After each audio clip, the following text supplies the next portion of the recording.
Hello everyone, welcome back to my YouTube channel science classes. This side Nisha Yadav. Hope you all good. आज की इस video में हम कर रहे हैं, मैंने पहले ही ना चैप्टर 6 की ऑलरेडी वीडियोस अपलोड कर रखे हैं रेस्पिरेशन ऑर्गेनिज्म की एक्सरसाइज क्वेश्चन की। हमारा एफ पार्ट के बाद से एक्सरसाइज क्वेश्चंस पेंडिंग है, तो आज का टॉपिक रहेगा हमारा एफ पार्ट, जिसमें हमें क्या करना है, आपको very short answer type questions के आंसर लिखने हैं। तो फर्स्ट क्वेश्चन देखिए, how do living organisms obtain energy for their activities. First question बहुत ही सिंपल सा क्वेश्चन आया है यहाँ पे कि आपको ये बताना है कि लिविंग ऑर्गेनिजम्स एनर्जी अपनी एक्टिविटीज को करने के लिए उनके पास एनर्जी कहाँ से आती है। तो देखो क्योंकि हमारा क्वेश्चन ये बहुत ज़्यादा शॉर्ट है, वेरी शॉर्ट है, अदरवाइज तो हम इसको लॉन्ग में डाल सकते थे, ऑटोट्रॉपिक का अलग से बताते, हेटेरोट्रॉपिक का अलग से बताते, लेकिन अब क्वेश्चन वेरी शॉर्ट है, तो सिंपली आपका आंसर जो जाएगा, आंसर में लिखेंगे आप, आंसर आएगा आपका through food and cellular respiration. इसमें आपको डिटेल में कुछ एक्सप्लेन करने की ज़रूरत नहीं है, सिर्फ आपका सिंपल सा आंसर आएगा। तो आप आंसर में क्या लिखेंगे, through food and cellular respiration. अब चलिए सेकंड क्वेश्चन की तरफ मूव करते हैं। सेकंड क्वेश्चन रीड आउट करते हैं। सेकंड क्वेश्चन है, व्हाट इज ब्रीथिंग रेट। आपको ब्रीथिंग रेट की डेफिनेशन बतानी है। तो देखो ब्रीथिंग रेट क्या होता है कि एक पर्सन एक मिनट में कितने टाइम्स ब्रीथ करता है, वही ब्रीथिंग रेट कहलाता है। तो सिंपली इसका आंसर हम लिख लेते हैं, it is it is the number of, number को मैं शॉर्ट फॉर्म में लिख रही हूँ, number of breathes,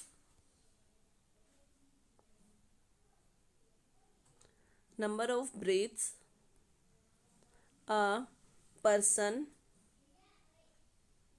takes, a person takes in 1 minute, in 1 minute is called as breathing rate.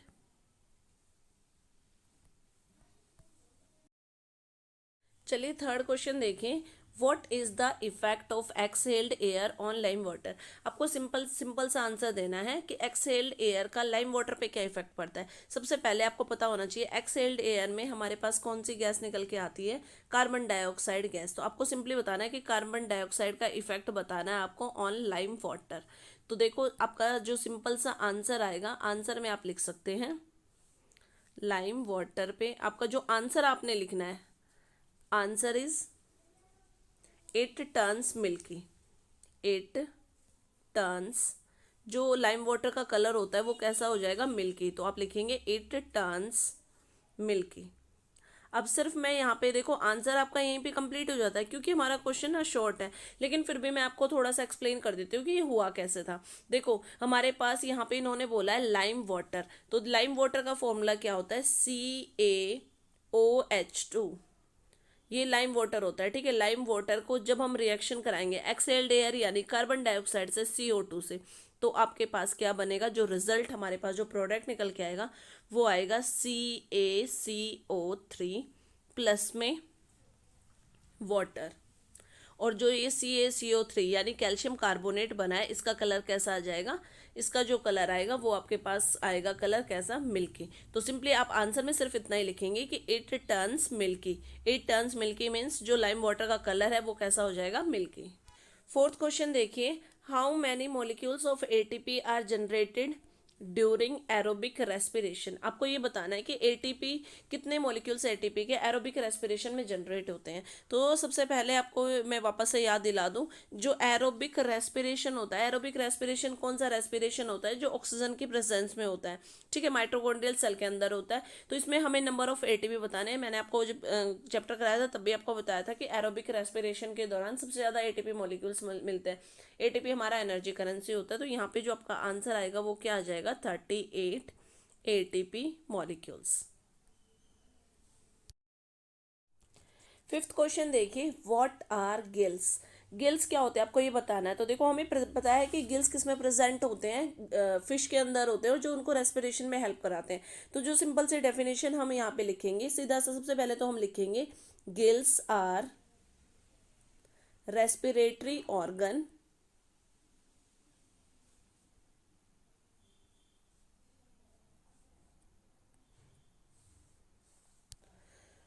So gills are the respiratory organs present in aquatic animals. Gills एक as respiratory organs होते हैं जो aquatic animals में present होते हैं। Helps in take up oxygen dissolve in water, और क्योंकि water के अंदर जो डिजोल्व ऑक्सीजन होती है उसको टेकअप करने में हेल्प करते हैं।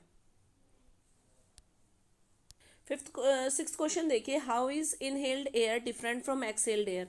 जो इनहेल्ड एयर होती है वो एक्सहेल्ड एयर से कैसे डिफरेंट होती है, आपको ये बताना है।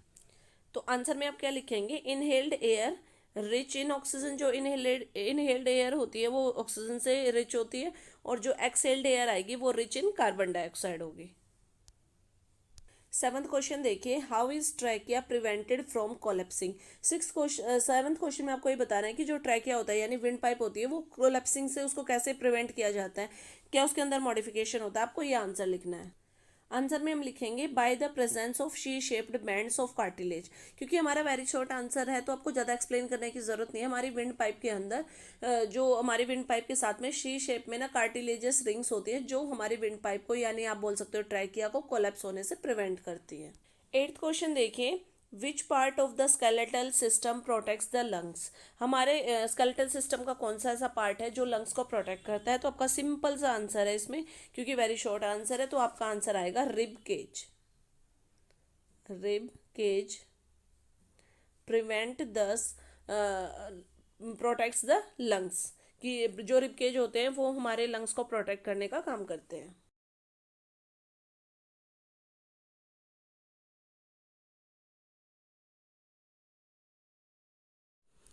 चलिए अब जी पार्ट करते हैं, शॉर्ट आंसर टाइप क्वेश्चंस। आपको शॉर्ट आंसर टाइप क्वेश्चन करने हैं। फर्स्ट क्वेश्चन देखिए, डिफाइन एनारोबिक रेस्पिरेशन। सबसे पहले आपको ना बताना है, डेफिनेशन लिख लिया है यहाँ पे एनारोबिक रेस्पिरेशन की, साथ ही क्वेश्चन थोड़ा शॉर्ट टाइप है तो आगे क्वेश्चन में लिखा हुआ है right the word equation for the process, और वर्ड इक्वेशन भी लिखने हैं इस प्रोसेस के लिए। तो सिंपली अगर मैं आपको एक्सप्लेन करूँ यहाँ पे, तो जो हमारे पास एनारोबिक रेस्पिरेशन वो रेस्पिरेशन होता है जो ऑक्सीजन के एब्सेंस में होता है, और ये माइक्रोस्कोपिक ऑर्गेनिजम्स में होता है just like bacteria and yeast. तो एक प्रॉपर डेफिनेशन लिख लेते हैं। यहाँ पे डेफिनेशन में मैंने लिखा है anaerobic respiration takes place in absence of oxygen. Anaerobic respiration वो होता है जो ऑक्सीजन के एब्सेंस में होता है, क्योंकि सिर्फ हमसे डेफिनेशन पूछी थी। आगे आप एग्जांपल में लिख सकते हैं micro organisms like bacteria and yeast, और आगे जो वर्ड इक्वेशन बनानी थी, देखो इसमें होता क्या है, एरोबिक जो एनारोबिक रेस्पिरेशन है इसमें क्या होता है कि ग्लूकोज है वो फर्स्टली कन्वर्ट किसके अंदर हो जाता है, इथाइल एल्कोहल प्लस में कार्बन डाइऑक्साइड प्लस में एनर्जी इन्वॉल्व होती है। लेकिन देखो एरोबिक में जैसे मैंने आपको बताया था, वेरी शॉर्ट में कराया था, 38 एटीपी मॉलिक्यूल्स बनते हैं, लेकिन एनारोबिक रेस्पिरेशन में 28 एटीपी मॉलिक्यूल्स ही जनरेट होते हैं। ये जो एरो है आप इसके ऊपर लिख सकते हैं, इन absence of oxygen. Second question देखिए, व्हाट इज फर्मेंटेशन। आपको बताना है फर्मेंटेशन क्या होता है। देखो फर्मेंटेशन उन माइक्रो ऑर्गेनिजम्स में होता है या उन ऑर्गेनिजम्स में बोले जो एनारोबिकली रेस्पायर करते हैं, और जिसमें वो एनारोबिकली रेस्पायर करके जो प्रोड्यूस करते हैं वो एल्कोहल कार्बन डाइऑक्साइड होता है। फूड से यानी फूड से कन्वर्ट करना एल्कोहल के अंदर और कार्बन डाइऑक्साइड के अंदर, ये होल प्रोसेस हमारी फर्मेंटेशन कहलाती है। प्रॉपरली डेफिनेशन लिख लेते हैं। यहाँ पे डेफिनेशन में मैंने लिखा है the process in which micro organisms like yeast bacteria respire anaerobically to produce alcohol and carbon dioxide from food is called fermentation. Question number third देखिए, why does sudden exercise leads to muscular cramps.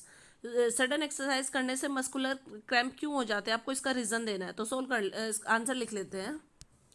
Answer में आप लिखेंगे this is because, ऐसा क्यों होता है, muscle cells respire anaerobically for a short time. कई बार क्या होता है कि जब हम एक्सरसाइज करते हैं तो जो हमारी मसल सेल्स होती है वो थोड़े से टाइम के लिए एनारोबिकली रेस्पायर करते हैं, और एनारोबिक रेस्पिरेशन आपको पता ही है जिसमें ऑक्सीजन की एब्सेंस होती है। तो इस दौरान क्या होता है, the demand for energy is high. इस दौरान बॉडी को क्या चाहिए, एनर्जी ज़्यादा चाहिए, लेकिन हमारे पास क्या होता है कि जो सप्लाई है ऑक्सीजन की वो क्या हो जाती है, कम हो जाती है। तो मतलब जब हम एक्सरसाइज करते हैं तो हमें हमारी बॉडी को ना एनर्जी की डिमांड ज़्यादा हो जाती है और ऑक्सीजन की सप्लाई कम हो जाती है, जिसकी वजह से क्या होता है, ग्लूकोज जो हमारी मसल सेल्स में प्रेजेंट होता है उसका ब्रेक डाउन होता है लैक्टिक एसिड प्लस में एनर्जी, यानी 2 एटीपी मॉलिक्यूल्स एनर्जी के प्रोड्यूस होते हैं, और जो ये लैक्टिक एसिड होती है ये एक्यूमुलेट हो जाती है। लैक्टिक एसिड किसके अंदर एक्यूमुलेट होना स्टार्ट कर लेती है, ये मसल्स के अंदर क्रैम्प्स बना देती है।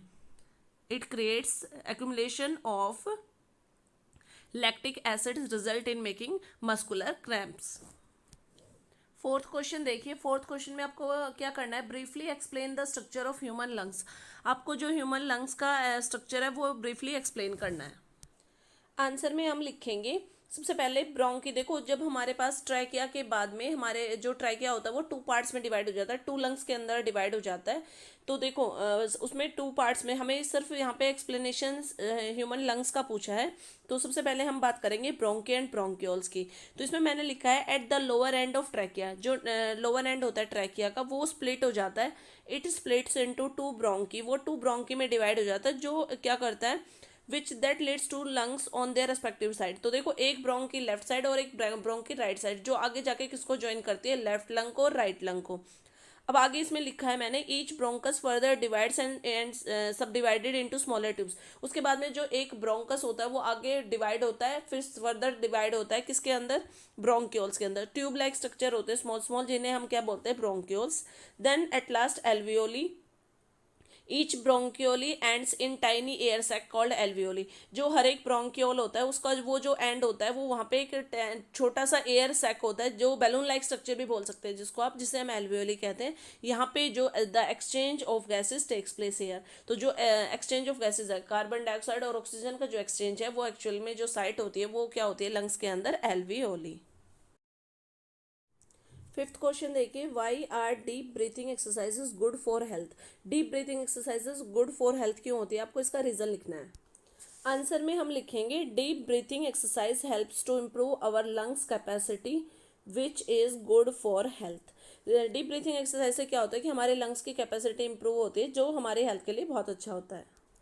लास्ट क्वेश्चन है इस very short answer type question का। तो क्वेश्चन देखिए, suggest 2 veg how respiration is different from photosynthesis. आपको 2 ऐसे तरीके बताने हैं जिससे हम रेस्पिरेशन और फोटोसिंथेसिस को डिफर कर सके, दोनों के बीच में डिफरेंस, दोनों के बीच में आपको डिफरेंस बताना है। अभी आंसर को मैं एक्सप्लेन कर देती हूँ। मैंने यहाँ पे लिखा है in respiration oxygen is taken in. Respiration के दौरान क्या होता है कि ऑक्सीजन को हम इनटेक करते हैं और कार्बन डाइऑक्साइड को हम रिलीज करते हैं। वाइल, लेकिन अगर हम यहाँ पे बात करें फोटोसिंथेसिस की, carbon dioxide is taken in, लेकिन फोटोसिंथेसिस में क्या करते हैं, कार्बन डाइऑक्साइड को टेक इन करते हैं और ऑक्सीजन को रिलीज करते हैं। तो फर्स्ट डिफरेंस तो क्लियर हो गया। अब सेकंड डिफरेंस जो मैंने यहाँ पे लिखा है, respiration takes place day and night. Respiration जो होता है वो डे एंड नाइट चलता रहता है, जबकि photosynthesis takes place only during sunlight. लेकिन फोटोसिंथेसिस की ऐसी प्रोसेस है जो सिर्फ सनलाइट के अंदर होती है। तो होप करती हूँ आपको मेरे सारे आंसर्स अच्छे लगे होंगे, मेरे सारे क्वेश्चंस के आंसर आपको समझ भी आए होंगे। अगर आपको मेरी वीडियो पसंद आए, ज़्यादा जल्दी से जल्दी मेरे चैनल को सब्सक्राइब करें, लाइक करें और कमेंट्स करें।